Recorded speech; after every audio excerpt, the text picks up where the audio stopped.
And it terrifies children, and children become paralyzed by their own fear because they don't have that security blanket of love and comfort. Yeah, absolutely. How have you been able to, in your life, see past the cloud of emotion to actually execute on things? Because I think what we were speaking about earlier, this challenge that young people have today, everyone has today, of just so much information, so much cloud of emotion, so many feelings, so much childhood baggage that you're bringing. Like, how have you always cut through that and execute on that? You know, what I try to do is just try to be still and understand that things come and go, emotions come and go. The important thing is to accept them all, to embrace them all.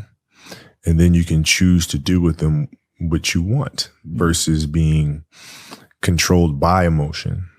You know, a lot of times I've seen players, even myself, you know, when I was younger, being consumed by a particular fear. And to the point where you're saying, okay, nah, it's not good to feel fear. I shouldn't be nervous in a situation like nah. And it does nothing but grow.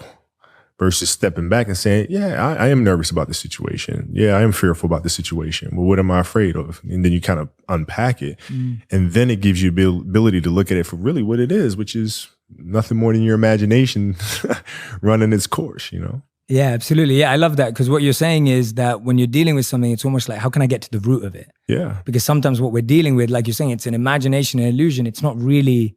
It's not really a thing, you know, like you think about game winning shots or game winning free throws, and people go to the free throw line and they're nervous about it. Well, what are you really nervous about? If you unpack that, okay, you're nervous that you're going to miss the shot.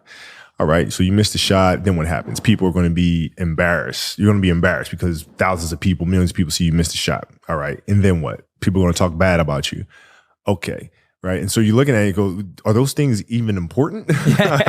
You know what I mean? If that is my fear, like what is, you worried about letting your teammates down? Okay. Have you let them down before? Oh, I'm sure. In practice and things of that nature, right? They're still there. Yeah. You know? And so when you're able to unpack it, you kind of look at it for what it is, which is really nothing. Yeah. I love that. Breaking it down. I think that's so important. I think everyone who's listening and watching right now, next time you're facing a fear, next time you're going against something, do that. Like literally unpack it. Don't just settle for your first answer, because the first answer is rarely the right one. Don't hide from it. You know, you got to be able to look at it and, you know, and deal with it head on.